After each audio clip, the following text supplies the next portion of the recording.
Chapter 10. Rehoboam went to Shechem, for all the Israelites had gone there to make him king. When Jeroboam son of Nebat heard this, he was in Egypt, where he had fled from King Solomon. He returned from Egypt. So they sent for Jeroboam, and he and all Israel went to Rehoboam and said to him, Your father put a heavy yoke on us, but now lighten the harsh labor and the heavy yoke he put on us, and we will serve you. Rehoboam answered, Come back to me in 3 days. So the people went away.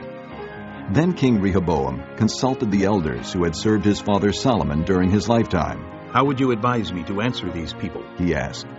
They replied, If you will be kind to these people and please them and give them a favorable answer, they will always be your servants. But Rehoboam rejected the advice the elders gave him and consulted the young men who had grown up with him and were serving him. He asked them, What is your advice? How should we answer these people who say to me, Lighten the yoke that your father put on us?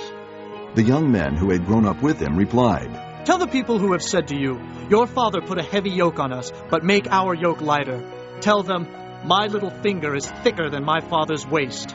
My father laid on you a heavy yoke. I will make it even heavier. My father scourged you with whips. I will scourge you with scorpions. 3 days later, Jeroboam and all the people returned to Rehoboam, as the king had said. Come back to me in 3 days. The king answered them harshly. Rejecting the advice of the elders, he followed the advice of the young men and said, My father made your yoke heavy. I will make it even heavier. My father scourged you with whips. I will scourge you with scorpions. So the king did not listen to the people, for this turn of events was from God, to fulfill the word the Lord had spoken to Jeroboam son of Nebat through Ahijah the Shilonite. When all Israel saw that the king refused to listen to them, they answered the king, What share do we have in David? What part in Jesse's son? To your tents, O Israel! Look after your own house, O David! So all the Israelites went home.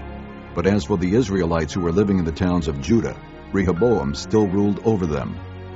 King Rehoboam sent out Adoniram, who was in charge of forced labor, but the Israelites stoned him to death.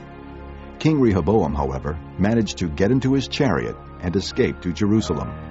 So Israel has been in rebellion against the house of David to this day.